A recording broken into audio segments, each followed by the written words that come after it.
Antônio, nosso companheiro da casa, nosso presidente, que vai nos falar com todo o seu conhecimento, com toda a sua atenção. Vamos ouvir.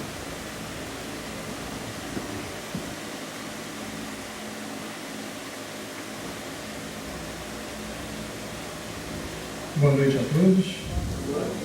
Todos bem? Hoje eu vou ter que dar uma super palestra. Uma palestra daquela para arrasar. Fica aqui materialização, o Espírito vai vir aqui abraçar vocês, vai ter efeito especial, porque a Dorian Raquel veio prestigiar a minha palestra. Tem que ser especial. Tudo bem? Está preparada? Então vamos lá. Bom, gente, vamos falar sobre doutrina espírita, como sempre, né?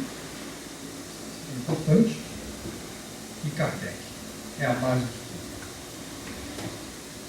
O cristianismo se perdeu quando ele começou a modificar a sua forma, né?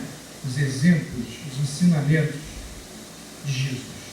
Começou a se modificar, adicionando coisas baseadas no que se acreditava anteriormente, na época, casos pagãos.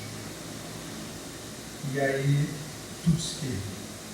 A essência do mestre, o código de ética moral foi extremamente volátil, a ponto de matarmos os nossos irmãos em nome dele.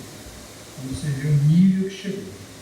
E a doutrina espírita também pode, e se a gente não abrir o olho, estamos passando por isso. Né? Conceitos errados, visões erradas, justificativas erradas, para tentar acomodar a nossa inferioridade. Então, por isso, toda segunda-feira, se vocês observarem aí no cartaz, ela está sempre um estudo, né, sequencial, justamente por aqueles que não têm tempo, não podem estudar, né, nos cursos que nós promovemos às terças e quintas-feiras, terças à noite e quintas à tarde, para que todos possam ter a oportunidade de ter uma sequência, né, das obras publicadas por Kardec. Nós vamos falar de uma de hoje, que é sobre o Evangelho segundo o Espiritismo. Se vocês observarem ali, o Murilão colocou uma super promoção hoje, isso nem é jabá para poder vender livro, tá? Mas está lá, o Evangelho segundo o Espiritismo, um preço baratinho, R$8. Quem quiser depois adquirir, está aqui, ó, capa bonita, com a imagem de Jesus. E é capa plástica, ou seja, pode dobrar à vontade que não vai arrebentar. Então nós vamos falar sobre a introdução do Evangelho segundo o Espiritismo. Mas antes vamos dar uma refrescada a respeito das obras de Kardec, pelo menos das anteriores à publicação do Livro dos Espíritos, para a terceira, a primeira do Livro dos Espíritos e a segunda do Livro dos Médiuns. Quando Kardec se deparou com todos os fenômenos que estavam ocorrendo na Europa, na França, principalmente nos teatros, né? Aqui em nível de brincadeira, a nível de atração, né? As pessoas não tinham para pagar lá, né? aquelas coisas acontecendo, cadeira voando, o cara aparecia aqui, desaparecia ali, né? Entendia-se que aquilo aí era tudo um truque, né? Como fazem hoje em dia os mágicos, os ilusionistas. E Kardec também ouvia que nas casas também acontecia muito isso, de brincadeira, né? E ele não levava muito isso a sério, porque achava que aquilo ali era desnecessário e estava se preocupado com o que ele fazia, com os estudos dele, que ele era formado em várias áreas, até que ele começou a ter a informação de pessoas que eram pessoas criadoras, pessoas de confiança, pessoas que não tinham a intenção de fazer um tipo de brincadeira, foram pessoas sérias. E a partir daí ele começou a participar e observar o fenômeno em si, e como cientista, uma visão, né, toda ligada em relação à experimentação, ele começou a entender que aquilo ali tinha algum sentido, algo por trás daquilo ali. Porque não era um fenômeno sobrenatural que acontecia, a mesa começou a flutuar, a cadeira começou a bater, né, as paredes começaram a estalar. Não, existia alguma coisa por trás. E aí ele começou a se aprofundar, criou códigos para poder identificar letras, e aí as mesas, as cadeiras, as paredes começaram e se comunicar. Então ele percebeu que existia algo inteligente promovendo aquela situação. E aí ele foi colhendo informações de diferentes lugares da Europa, e a partir daí ele começou a codificar essas informações, né, baseadas em uma metodologia que ele criou para poder organizar todos esses fenômenos de uma maneira muito clara e lógica, para justamente tirar aquela ideia da religião vigente cristã na Europa, que era o protestantismo e o catolicismo na sua grande maioria. Hoje em dia a gente já tem mais os muçulmanos também, que migraram para lá. Mas naquela época, basicamente, o cristianismo se baseava no catolicismo e no protestantismo. E aí é que está a grande situação. Quando ele publicou o livro dos Espíritos, ele publicou um aspecto que é filosófico, né? Questões nossas. E fez de forma muito nada. Porque começa com a causa primária de todas as coisas, que é quem? Deus. Viu como é que todo mundo está estudando? Então Deus é a causa primária de todas as coisas. Beleza. Você tem que ter um início. Começa tudo por Ele. E coloca Deus não como quem, é o que. Mostrando que Deus não somos nós somos criaturas. O relógio é uma criação humana, não foi eu que fiz, mas alguém fez. Aliás, esse relógio aqui digital foi criado pelos astronautas em Lua. Então, graças a eles, a gente tem agora o relógio digital. Então, o que acontece? Criatura, o relógio, não é um homem, é? Então, Deus não seria humano. Ah, mas Jesus falaram lá no Evangelho do Antigo Testamento que o homem foi criado à semelhança de Deus? Sim, porque ele é criatura. Ele tem sua origem divina. Mas, como diz o nosso irmão Haroldo Dutra, um palestrante, que muitos já conhecem, nós temos chamados o Deus tribal, que é um termo muito interessante que ele criou, né, que é justamente Deus de cada povo, de cada cultura. E aí cada um vai vestir esse Deus de acordo com o entendimento. Uns vão entender como velhinho, outros como uma energia, outros como isso, como aquilo. Mas na verdade nada disso é Deus. Deus está aqui e além disso. Tanto que a grande dificuldade dos espíritos para Kardec, quando começou a perguntar o que é Deus, né, quais são os atributos, né, os espíritos vão dando lá, Deus onisciente, onipresente, justo, bom, misericordioso, porque são coisas básicas para a gente poder ter um entendimento, né, Tio, do que é Deus, que nem a criança, né? A criança, para poder aprender a ler, né, Cida? Você, quando estava aprendizado, você não fazia lá A, mais B, mais C, não era? Você vai fazendo uma letrinha, lá viu a Eva, e aquelas coisinhas. Hoje em dia tudo no mesmo celular, na minha época era assim. Para que depois você aprendesse a ler uma linha, uma página, e depois ler o livro. Aí você vai ler o livro do Evangelho dessa grossura. Mas você começou com o basicão. Então a ideia de Deus é o basicão que os espíritos passaram para Kardec. Foi uma questão que Kardec fez, que é uma questão nossa, filosófica. E aí Jesus foi mais além. Quer dizer, antes, Kardec veio antes, mas ele já deu a dica, né? Que vocês vão ver a Deus quando estiverem puros, né, de corpo, completamente, o coração. Bem-aventurados os puros de coração, porque verão Deus. Ou seja, qual é o elemento que Jesus veio deflagrar potencialmente há 2000 anos atrás para cada um de nós? Ele veio potencializar a nossa inteligência para a gente ganhar mais dinheiro? Né? Você aprendeu estudando isso inteiro. O amor, gente. Maria falou aqui, o amor. Essa é a ferramenta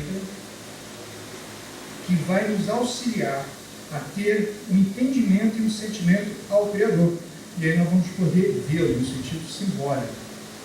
Mas enquanto nós não deflagrarmos o amor na sua plenitude e vivermos esse egoísmo, esse orgulho que faz parte do instinto de autoproteção, né, de tudo, nós vamos permanecer cegos, e a gente fala cego dentro do cego, cai onde? Na cruz. Mediante isso. Então, os puros de coração. O coração representa o, né, Pedrão? O amor. Jesus deu essa dica lá atrás. E aí Kardec vai perguntando. E aí essas questões vão passando. Depois vai falando de nós, espíritos, né, que somos criaturas, que é um princípio, que é o princípio espiritual, que não é um princípio material. O espírito interage no princípio material, o espírito intelectualiza, né, a matéria, ou seja, esse relógio aqui é a matéria. Ele não é intelectualizado? É, porque ele tem uma função. O celular, não é isso? Você pega, qual é a função do celular? Você falar, ou ficar na rede social, enfim. Você tem vários recursos. É algo inteligente. Ele vai trazer benefícios ou malefícios para você, vai depender de como você vai usar. E aí vai mais adiante, falando das leis morais, e depois ele vai falar no sentido das consequências dos nossos atos, né? Que vai ser aquela parte onde os espíritos vão, vai ter a punição, não vai ter, tem castigo eterno, você vai para o limbo, vai para o purgatório, você vai para o céu, nada disso. Ou seja, você vai ter a consequência dos seus atos, serão bons ou ruins mediante as suas escolhas. E aí, quando você tem o livro do Espírito todo montado no sentido filosófico, no aspecto da sua vida, e você tem um entendimento do Criador, de você e do teu próximo e de tudo que está à sua volta, ou seja, um outro plano de vida interagindo num plano, chama quarta dimensão. Nós estamos em 3 dimensões, altura, largura e comprimento. A quarta dimensão tem mais uma, expansão energética. Por isso que quando o espírito desencarnado pensa, acontece ou ele vai aonde ele quer. Porque o campo de energia é diferente do nosso. Aqui, para a gente fazer alguma coisa, tem que caminhar até lá na tesouraria para poder resolver os problemas. Olha só, quanto tempo eu vou levar até lá? Essa ladeira, então, a cada dia que passa, eu demoro mais tempo para chegar. Agora que eu quase que eu tive que pedir uma corda aí para o Murilo para me puxar, porque estava difícil. Enfim. E aí vem a fenomenologia, que era o prato cheio de todos nós. Né? Nós gostamos dos fenômenos, não gostamos? As coisas acontecerem, a pessoa se materializar, né? Aconteceu, o cara vai psicografar, segunda-feira que ela disse sentada vai psicografar uma mensagem, está todo mundo pensando nela ali, não no que eu estou falando, para saber depois o que o Espírito escreveu por ela e dizer assim, é comigo. Não, isso aí não é comigo não. A gente gosta de fenômeno. É isso? A gente gosta de fenômeno. Chama atenção. Então Kardec vai mais profundo nisso, trazendo no livro dos médios o quê? Os conceitos dos fenômenos. Como os fenômenos se dão? Por que eles se dão? O que é necessário para que ele ocorra? Então está lá no livro dos médios, para vocês também lerem, estudarem, e vão ver lá todos os fenômenos lá bem discriminados, com exemplos, etc.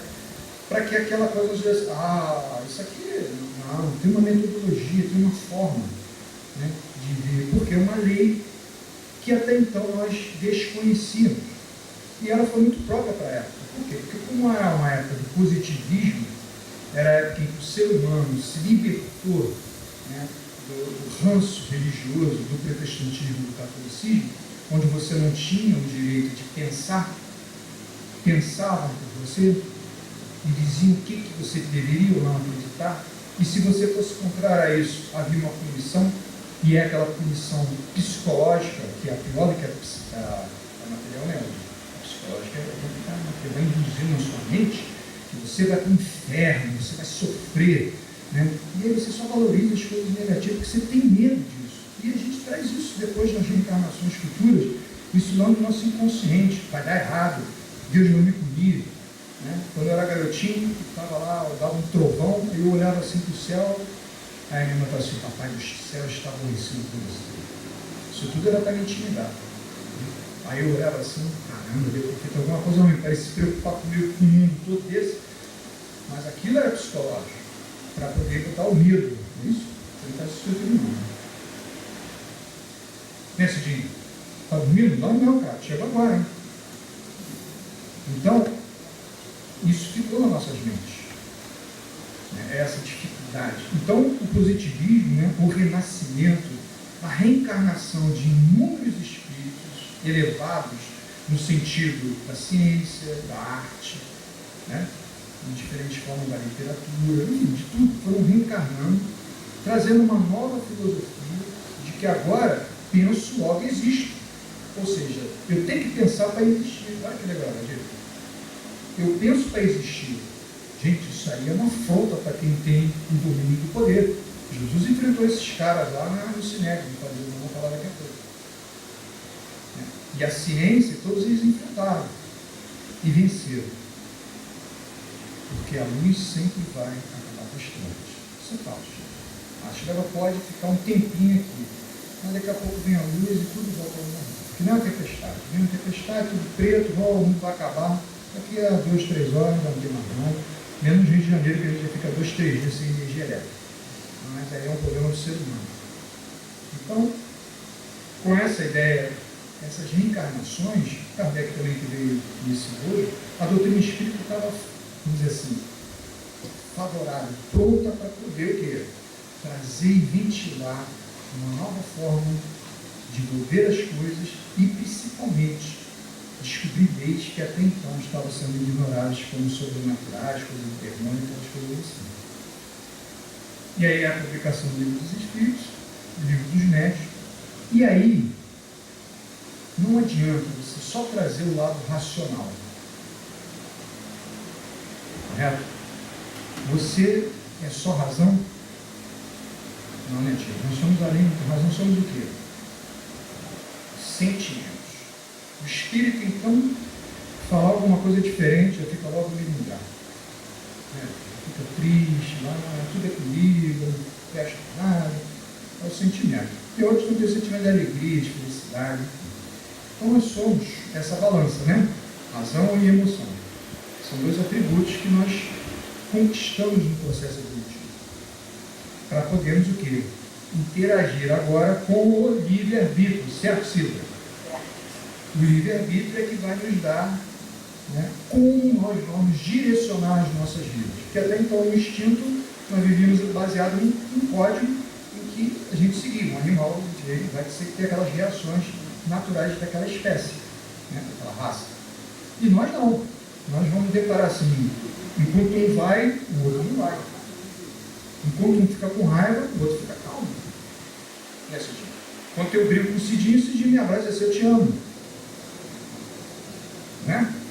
Ou seja, nós temos reações diferentes, embora sejamos da mesma espécie. Né? Somos como sapiens. Mas, por que isso? Porque é através do processo de evolução que nós vamos despertando essas potencialidades. E aí, se você não trabalhar as suas emoções mediante a parte racional, o que acontece? Nós congelamos o nosso coração. Congelamos o nosso coração. E aí nós vamos relembrar uma frase que Jesus falou na época para ela dica, ela estava sentadinha ali do lado, olhou para ela e disse assim, você me adora com a boca e não com o coração. Hoje ela faz o contrário, ela adora Jesus com o coração e fala menos. Ou seja, quando Jesus disse isso, quando a gente adora Jesus pela boca, isso significa o quê? Pela razão. Que eu estou falando. Ele está dizendo que você não está tendo o teu sentimento imbuído, né, vamos dizer, ligado nessa racionalidade. Você faz a coisa assim, não, isso não é responsabilidade minha. Quantos irmãos, né, nós atendemos, de cientistas, etc., que faziam as coisas assim, não é responsabilidade minha. Eu descobri lá um veneno que mata não sei quanto, e quem usa, quem é o problema de quem usa.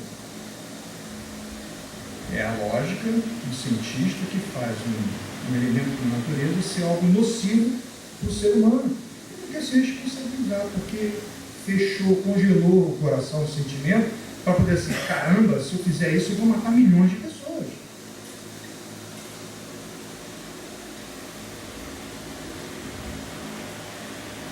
Um amigo de Albert Einstein, um seriado que eu vi, um cientista, eu esqueci o nome dele. Eu tenho boa memória, mas eu estou ficando velho. Minha esposa não vai lembrar. Ele é um cientista sensacional, amiguíssimo do Einstein, alemão.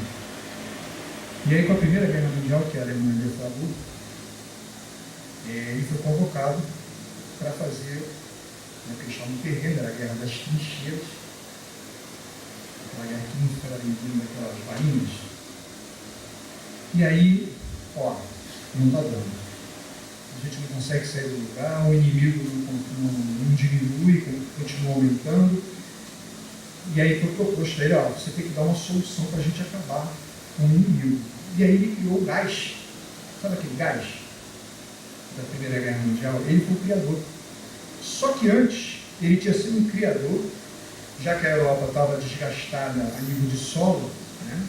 Solo muito antigo, ele conseguiu fazer um produto químico que colocava na terra e aquela terra ficava adubada e era extremamente produtiva. E aí, com isso, a Alemanha conseguiu produzir alimentos. Uma coisa que ele criou e que gerou benefício para as pessoas. E aí, ele faz ao contrário depois. Ele cria um gás para matar as pessoas. E aí ele chega para ele, cara, tu é louco. Como é que você vai fazer um negócio desse? Você que criou uma coisa que foi benéfica para nós, agora você vai criar coisa que é nociva. Eu estou cumprindo ordens. Aí então tá bom. Parou de falar com ele, sabe? Seu plano, seu plano. Então é essa coisa, né? A razão sem a emoção, sem o sentimento imbuído ali. Quando o Oppenheimer criou, né, a bomba atômica, ele criou não sabendo que ela ia ser utilizada na guerra. Ele criou no sentido de utilizar a energia atômica para o quê? Hidrelétricas, etc. E aí o que fez o americano? Pegou, criou as bombas e jogou em Hiroshima e Nagasaki. E ele se matou depois. Porque, como Santos Dumont, também cometeu suicídio quando os aviões foram utilizados na Primeira Guerra Mundial para matar as pessoas. O objetivo dele nunca foi esse. Justamente facilitar o meio de transporte do ser humano. É uma beleza, né? Você vai para a Europa em menos horas. Tem que ficar só 2, 3 semanas no navio, que era de caravela, agora como militar. Enfim. Então, o livro, né, do Evangelho segundo o Espiritismo, vem trazer o quê? A emoção. E aí, nessa introdução, que Kardec faz a introdução em todos os livros, para justamente ele apresentar o conteúdo de forma resumida daquilo que você vai ler mais adiante. No livro do Espírito, no livro dos Médicos, e não foi diferente no Evangelho segundo o Espiritismo. Então ele vai falar o seguinte, logo no início, que não adianta chover no molhado, porque todo o problema de falar sobre o cristianismo, por que o cristianismo? Porque era o lugar onde eles estavam. Qual era a doutrina, né? Qual era a religião da Europa? O cristianismo, não era o islamismo, não eram as doutrinas espirituais da Índia, etc. Era o cristianismo. E detalhe, era o local onde se expandia todo o comércio, ia para as Américas, ia para a parte oriental, né? Justamente para divulgar as ideias. Aí que ideias eram essas? Ora, falar sobre a vida de Jesus é mó furada. É mó furada. Se eu vou falar que Jesus era moreno, de cabelo curto, né, um judeu da época, baixinho e tal, o pessoal se escandaliza, porque prefere ver um Jesus alto, de olhos azuis, um alemãozão, que era mais alto, né, cabelos louros, fortão, né? Olha a dificuldade do entendimento. Quando eu falar de Jesus, dentro da complexidade de 2000 anos para cá, onde se foi alterado drasticamente a pessoa de Jesus, de um ser humano que virou um mito, que virou um Deus depois. É isso que está acontecendo. Jesus foi Deus. Porque Deus se dividiu na Santa Trindade. Na época que eu era padre, eu falava essas coisas. Pai, Filho e Espírito Santo. Poxa, até viu? Agora que me perde, né? Nesse dia era meu. Deixa pra lá. Então, você tem a ideia de quê? De que Jesus agora é uma pessoa totalmente diferente. Né? E as situações históricas estão mostrando hoje, através das descobertas, através da ciência, pelos arqueólogos, pelos historiadores, pelos documentos que estão sendo encontrados, pelas traduções que estão sendo feitas corretamente. No estudo que nós damos, né, quem está aqui fazendo o céu e o inferno comigo, Maria, né? Maria, tá? trouxemos um vídeo que o cara estava explicando a origem da palavra eterna, dentro do conceito da eternidade de sofrimento. Não, é um período, um momento que você vai passar. Isso era o que se falava, né? Você fala eterno, é uma coisa que nunca acaba. Você vai estar no fogo eterno, você vai sofrer eternamente. Não, o eterno significa um tempo que você vai passar mediante a sua condição. Então a palavra muda de sentido no decorrer dos tempos. Buraco de agulha. Todo mundo acha que ele está falando, né, da linha que entra no buraquinho de agulha. Buraco de agulha significa um local onde, isso aqui, né, onde o Império Romano, lá com os seus publicanos, né, cobrava impostos. Gente, o Império Romano criou os impostos. Graças a ele nós pagamos esses impostos. 98% não pagamos no Brasil. É a burocracia. Então, o Império vive de arrecadar dinheiro. Então, vinham as caravanas lá do Oriente, trazendo as suas mercadorias, que se dirigiam para a Europa, para poder comercializar naquela região toda. E quando chegava ali em Jerusalém, naquela região onde tinha um porto, né, o porto de Cesareia e tal, o que acontecia? Ficava todo mundo na filinha. Os camelos ficavam na filinha, num buraco de agulha, para ele não passar, porque ele só passa sem carregar. Então você descarrega tudo, que nem uma alfândega, abre a mala. Aí você tem que abrir a mala. Aí o cara vai olhar, isso, é tanto que você tem que pagar. Geralmente o cara coloca sempre a mais.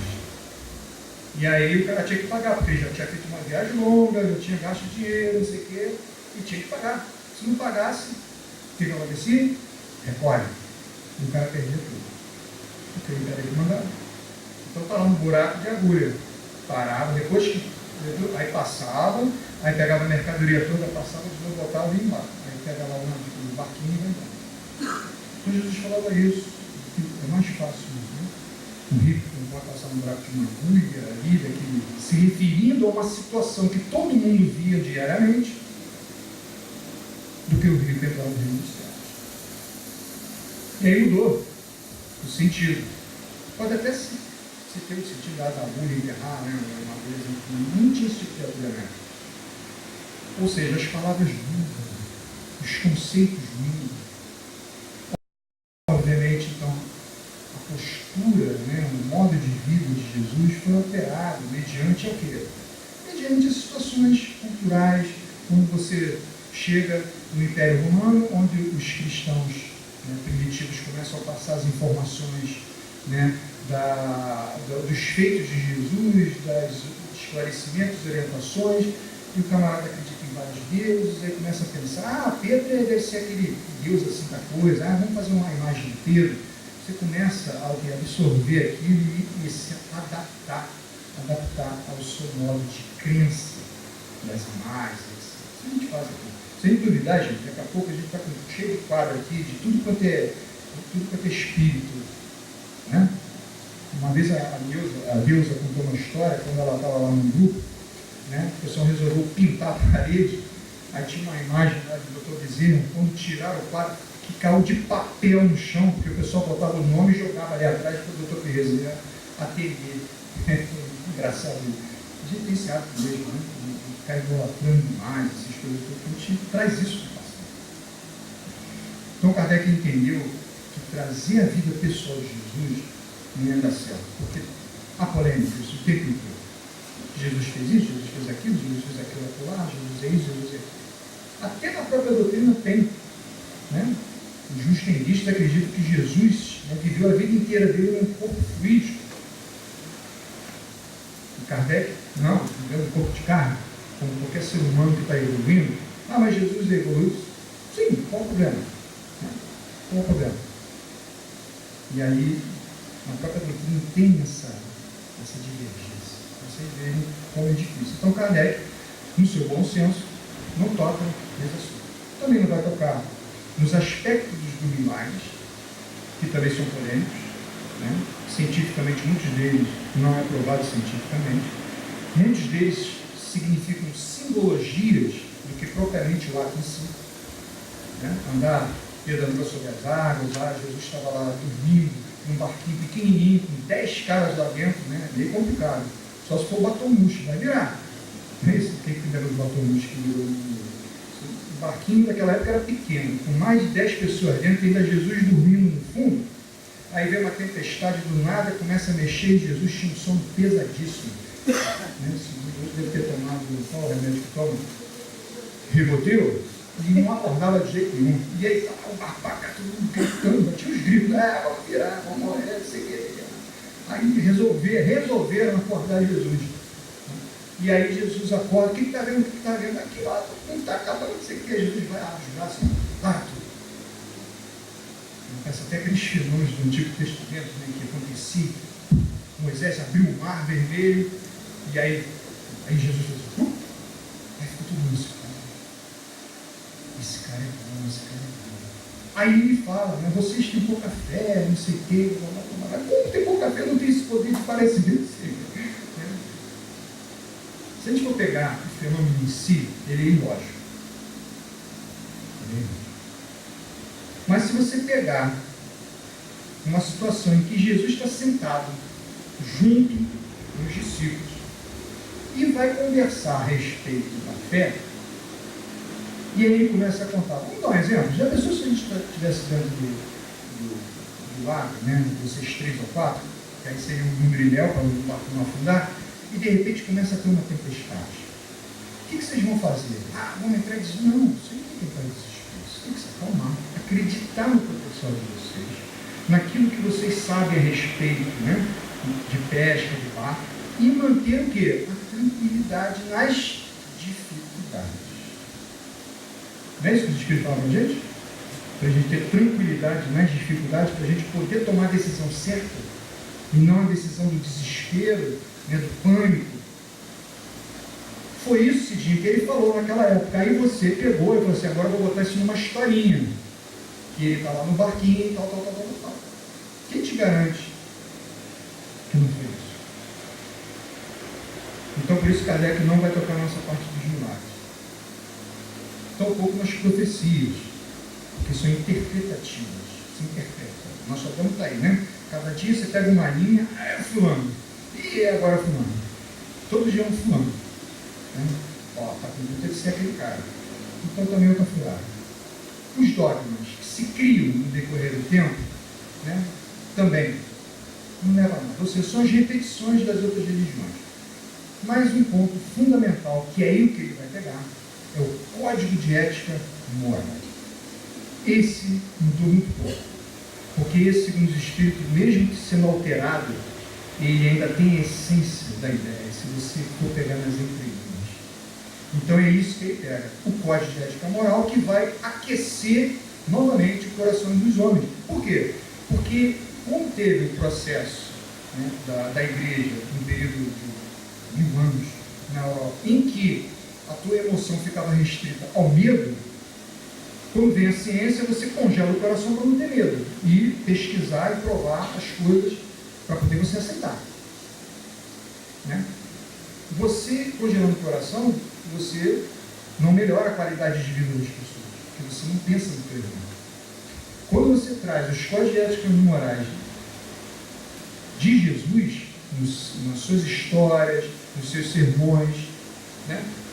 Você traz de novo o quê? A informação da conduta em que vai fazer o ser humano se amar. Com mais um detalhe, da credibilidade dos espíritos explicarem cada uma delas. Cada uma dessas situações.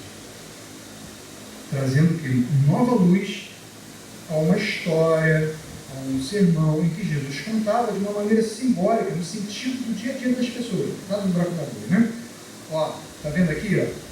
É mais fácil uma pessoa que é humilde, né, atingir um ponto mais alto da sua evolução do que o outro que acha que tem tudo. Esse é o exemplo de Jesus. Só que ele usava o simbolismo da época. Para quê? Para que as pessoas entendessem. E entender de uma maneira primária ou de uma maneira mais profunda.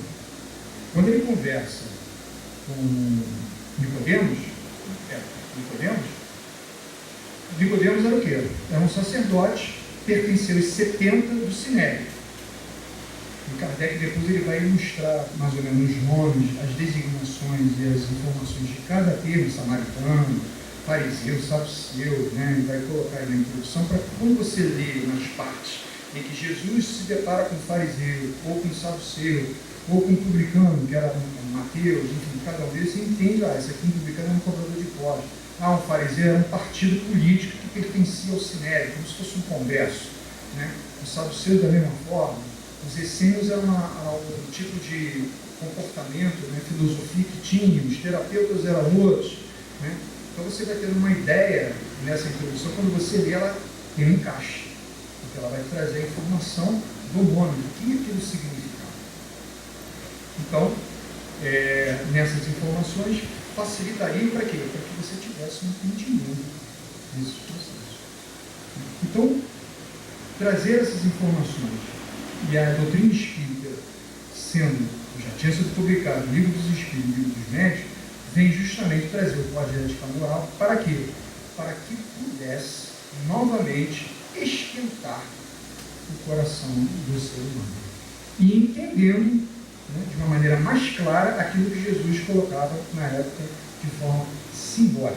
Tanto que Jesus fala, eu vos enviarei futuramente o Consolador. Ele diz que era ele vai enviar um Consolador, em que esse Consolador não só vai relembrar o que ele já tinha falado, mas principalmente trazer novas informações, né, uma nova etapa, né, que nem você no dia seguinte passou de ano na escola, você vai para outro nível para você aprender outras coisas. E que vocês a partir daí vão exercitar mais e despertar o potencial do coração.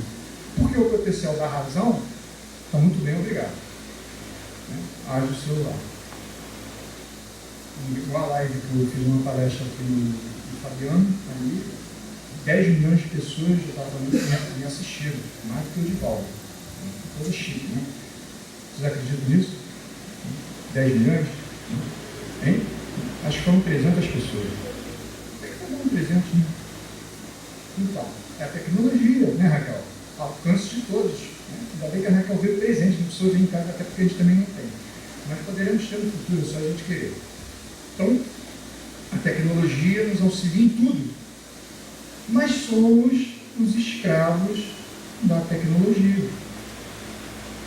Ontem publicaram um negócio no Facebook muito engraçado. Está lá a mãe e o filho se abraçando no Dia das Mães, porque foi cortada a internet, depois de vários anos o filho reencontra a mãe.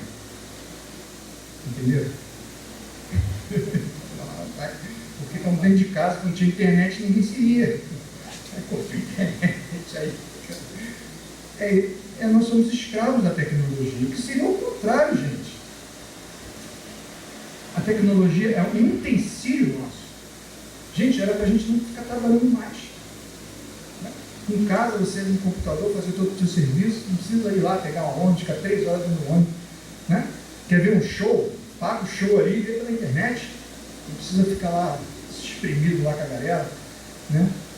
Estou falando a nível de facilidade, mas não.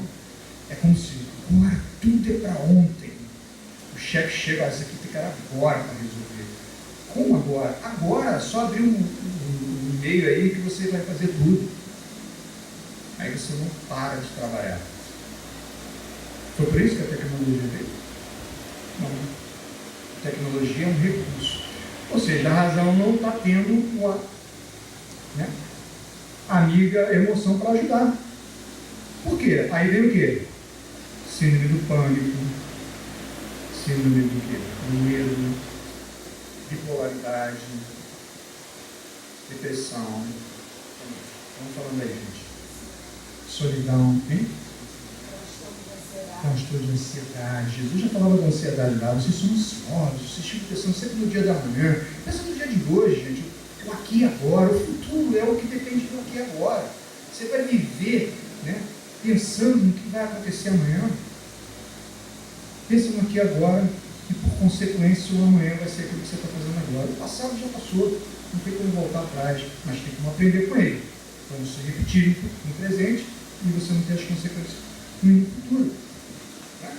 Então, o que a gente faz? A gente vive essas doenças emocionais. Então, no Espiritismo, relembrar os códigos de ética moral que, segundo Kardec, são universais, é de qualquer religião. Amar ao teu próximo é, vamos dizer assim, uma coisa que se refere ao cristianismo somente? Não, no Antigo Testamento se falava isso. Só que eles davam uma ênfase olho por olho, dente por dente. É tudo uma questão do que é prioridade para nós. Mas tá lá.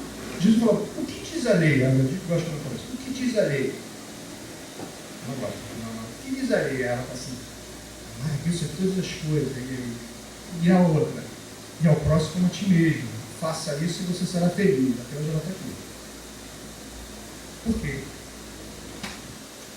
E as outras são subsequentes. São as duas leis. E Jesus só relembrou. Ele não criou isso. Em todos, em qualquer lugar do planeta, você vê o sentimento de amor. Até nos animais, mais do que nós, às vezes. Eu tenho a responsabilidade de duas cachorrinhas. Eu falo responsabilidade porque elas são dois espíritos que estão ali. Cada uma com uma personalidade diferente. Aí você vê, né, que são dois espíritos distintos. O que elas trazem de amor para mim, para minha esposa, para elas trazem, é uma coisa que nenhum ser humano às vezes vai me dar, ou vai compartilhar comigo, sem querer, sem nada. Tem horas que ela é meio rebelde, mas a gente vai lá e faz carinho nela, fica tudo certinho. Manhosa, né? Ciumenta, olha só as características, né? Já como vier como ser humano, já vi que vai ser um problema. Qual é o sentimento dos animais? E às vezes as atrocidades que nós seres humanos fazemos com o nosso próximo. Né? As barbáries que a gente fez e faz. Né? Porque a razão diz, eu não tenho responsabilidade. Tem sim. Todos temos. É que Jesus falou. Cada um segundo suas obras. Toda vez eu acordo pensando nisso. Ou seja, tudo que eu fizer, eu sou responsável pela consequência dos meus atos. Não é o demônio, não é o obsessor, nada disso, sou eu. Porque eu me deixei influenciar, ou eu sou assim, ainda. Né? As coisas estavam assim. O brasileiro é bonzinho, o brasileiro é amigável. De repente, dos anos para cá, o brasileiro inverteu tudo. O que mudou? Não mudou nada. Simplesmente estava adormecido. E ele está fora. Vamos matar os infiéis. Falava lá o Papa Clemente, amigo pessoal daquele cidadão lá atrás. Vamos lá, botava a cruz no peito e ia adiante para exterminar todos os árabes, muçulmanos, que fosse lá. Muçulmanos daquela região. E aí, um deles perguntou para mim, eu era sempre um chefe, você ama o teu Cristo? Amo de todo o coração, de todo o meu entendimento, de toda a minha alma. Fala bem alto para todo mundo ouvir. Ué, mas eu soube que o teu Cristo dizia que a gente tem que amar o nosso inimigo. Quase que eu caí do cavalo. Eu só não me lembro depois o que eu fiz com ele, graças a Deus. Não, Maria, o que Jesus falou?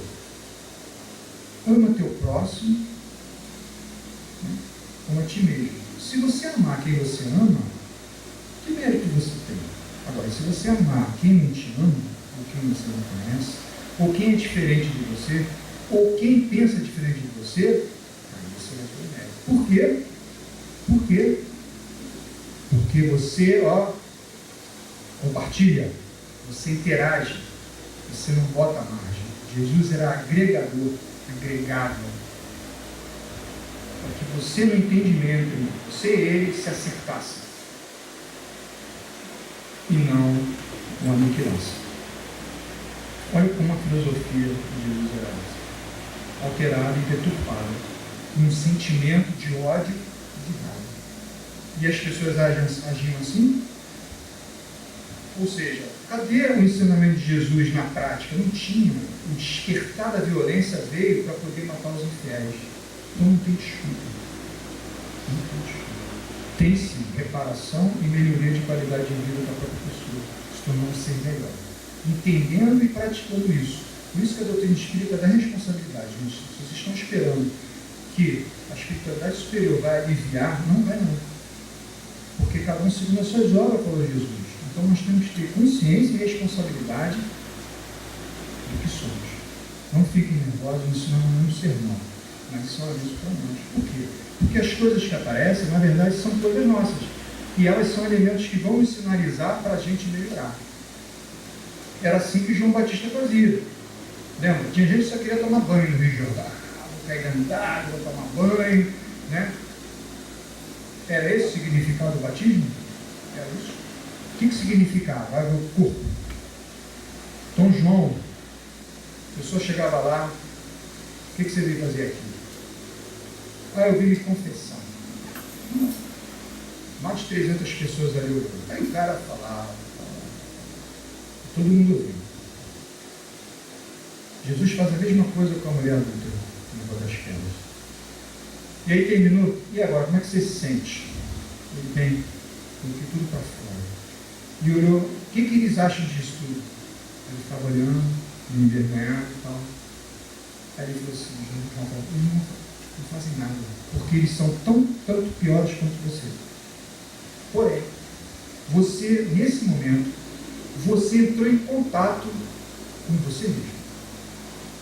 Você percebeu que você é um canalha, que você é isso, que você é aquilo. Correto? Sim, sou isso mesmo. O que você quer fazer agora? Eu quero ser uma pessoa diferente.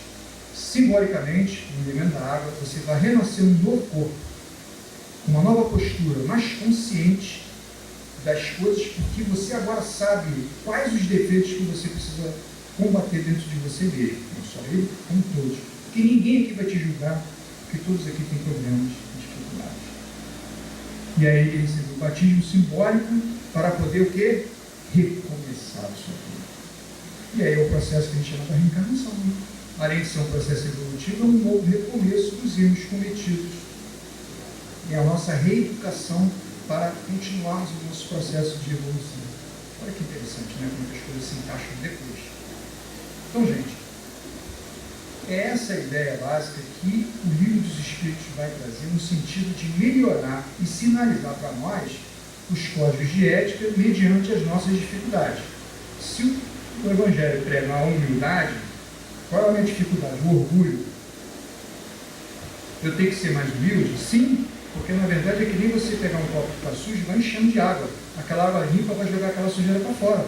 Quanto mais você se tornar humilde, menos orgulhoso você é. Não é uma questão de arrancar o orgulho. Não, o orgulho faz parte de você. Ele foi essencial no processo evolutivo seu no passado. Hoje não serve mais, como também não serve mais. O Babá viu a Eva. Eu não preciso disso para ler. Você lê. Não tem que reverenciar isso. Jesus falou, não se põe remendo novo em roupa velha, com vinhos novos e odres velhos. Ou seja, não adianta você pegar conceitos novos e tentar ajustar em conceitos antigos. Para eu poder ler, eu tenho que pegar de novo e ver, viu, agora pode ver se eu posso ler. Precisa mais. Não preciso mais. Eu tenho que ir mais adiante. Então, esse código de ética, que é o Evangelho, vai nos dar o quê? Os parâmetros para aumentarmos a nossa humildade, aumentarmos a nossa caridade, aumentar o nosso entendimento da nossa responsabilidade da lei de causa e efeito, né? Da melhoria da qualidade de vida do ser humano, porque eu sou ser humano reencarnado e convivo com todos, de ter mais atenção com o meu próximo, de usar os elementos tecnológicos, o corpo, como utensílio e não como prioridade, porque depois que desencarna, né, gente, o que acontece? Fica aí. Atendemos um irmão semana passada, que estava lá querendo pegar as joias do cofre, que não conseguia abrir ainda por cima. Ou seja, preso a uma situação material ainda, nem percebeu que já estava no plano de vida. E aí você tem que orientar, esclarecer, para que ele perceba que tudo aquilo não faz mais parte da vida dele. Olha, perda de tempo, né? Então o Evangelho veio com esse sentido. E aí Kardec vai concluir, né, falando de de Sócrates. E Platão foi seu discípulo que escreveu sobre a forma filosófica de Sócrates pensar, porque Sócrates não escreveu nada assim como Jesus. E aí, né, vai se colocando uma doutrina em que, antes da vida de Jesus, já estava muito clara a ideia da reencarnação, a ideia do espírito, a ideia de causa e efeito, ou seja, são conceitos que a doutrina espírita, né, traz, que já existiam, só que né, mediante ao quê? A cultura, a forma de ver dessas situações. A exemplo de Nicodemos, né? A gente concluía aquela situação. Nicodemos era um doutor da lei, ele conhecia os processos reencarnatórios. E todos aqueles que tinham conhecimento se mantinham o quê? Ligados ao poder. Os egípcios, os faraós sabiam disso. Né? E o populacho, né, o povo, só passava umas ideias bem pequenas sobre isso e aquilo e tal, para poder a pessoa não ter o conhecimento de que aquilo era um elemento que libertador, conhecereis a verdade, Jesus falou isso, né? E a verdade hoje libertará. A candeia, que é uma lâmpadazinha, não pode ficar debaixo da mesa, né? Isso não queima, né? O pano, não, tem que ficar em cima da mesa para iluminar. Jesus falava isso. E essa iluminação, ela também, ela tem que ser gradativa. Não adianta a gente botar uma luz aqui que vai cegar todo mundo. Não, a luz vai ser devagarzinho para a gente poder ir se acostumando com essa verdade. Né? Então, esses seres que vieram trazer essas informações acabam sendo mortos, como Sócrates foi, como Jesus foi, como todos aqueles que pensam no sentido de trazer um benefício ao próximo. Você vai sempre contra ao poder daquele que tem pelo orgulho e pelo egoísmo. Então, só amor é que realmente nos salvará. Só amor. Não tem outra saída. Racionalmente, nós estamos bem. E não está sendo funcional. Estamos sofrendo. Sofrendo. Todos nós estamos sofrendo. Mas se nós não amássemos aos outros, a gente pensaria no outro em nós, e todos nós nos ajudaríamos. Ah, mas aí o cara vai ficar encostado. Não. Se ele tomar consciência de que ele também é responsável, como Jesus falou, cada um segundo agora, de que ele pode dar aquilo que ele, né, possui, que nem a viúva que deu o óbolo, né? Ela viu que ela tinha, ou seja, um elemento de novo simbólico. Eu dou o que eu posso dar de melhor. Como Pedro fez quando deu lá o paralítico. É isso? Eu dou o que eu tenho. Que pode ser muito pouco, vai depender da minha potencialidade. Com vistas de eu melhorar. Parábola de quem? Daquele, né, que distribui as moedas para os filhos, e aquele vai o outro enterra. Enquanto que eu tinha 4, depois conquistou 8, e o que tinha 5 conquistou 10. O que tinha 1 com medo de perder, enterrou. Olha o exemplo que Jesus deu. Você é capaz de produzir um talento.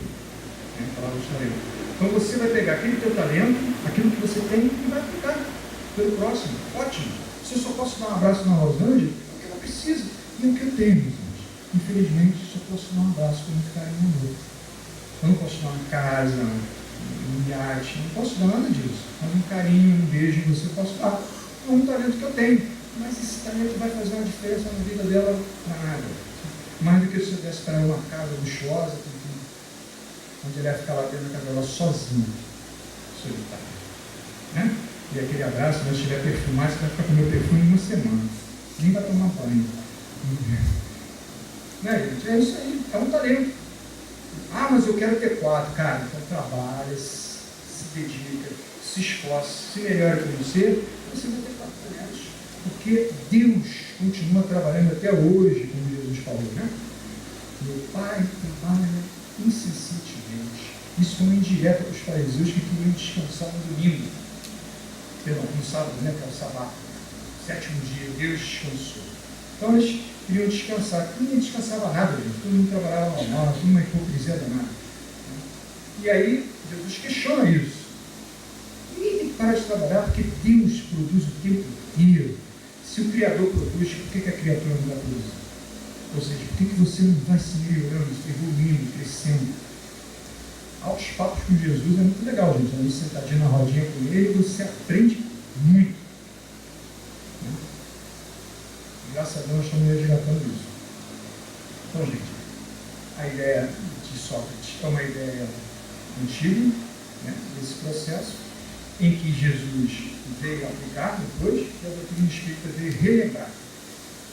E aí, só para finalizar, que a gente falou assim, e agora? Não vai falar do Nicodemos? Vou falar agora. Nicodemos, doutor da lei, conhecido, tá? Pertencia lá ao grupo de fariseus, amigo pessoal de Jesus, como a José de Arimateia, Maria, todos eles eram amigos dele. Todos conversavam com ele de noite. Né, Rogério? Não caiu da noite. Quando Jesus era na cidade, ficava aqueles altos papos. E aí, um desses papos foi registrado, que que era justamente do nascer de novo. E aí dá essa pergunta de falar, peraí, Nicodemos, o que você está falando para mim? Você não está entendendo o que eu estou falando? Você que é um doutor da lei, ou seja, você sabe disso, da reencarnação, né? Porque Nicodemos, acho que devia estar com sono, devia ter comido muito na lei, né? Falar, mas eu vou ter que voltar no ventre para poder fazer, no caso, né, da própria vida, assim, o espírito sopra de lá para cá.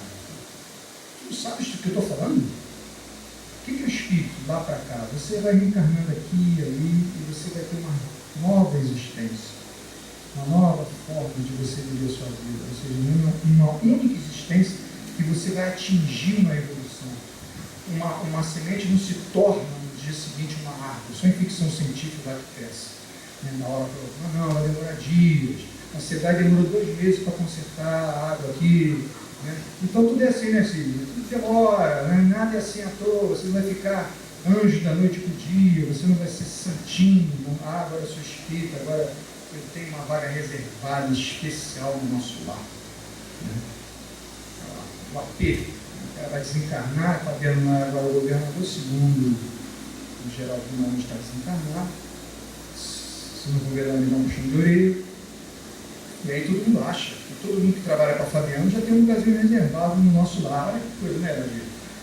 Se tiver uma caminha ali no cantinho, né, Cidinho? Está de bom tamanho, tá? E ainda tem gente dessa época que tem uma família grande, tem que ser um apartamento grande. Vai esperando, vai esperando. Ou seja, cada um segundo o seu lugar. Então, Nicodemos, né, sabia desses processos. O poder sempre teve o conhecimento. E com os seres como Jesus, Kardec, né, o filme de Kardec estreia agora dia 16, não é isso? Vocês vão ver uma cena lá da noite de. Como é que é a noite de Barcelona, não é isso?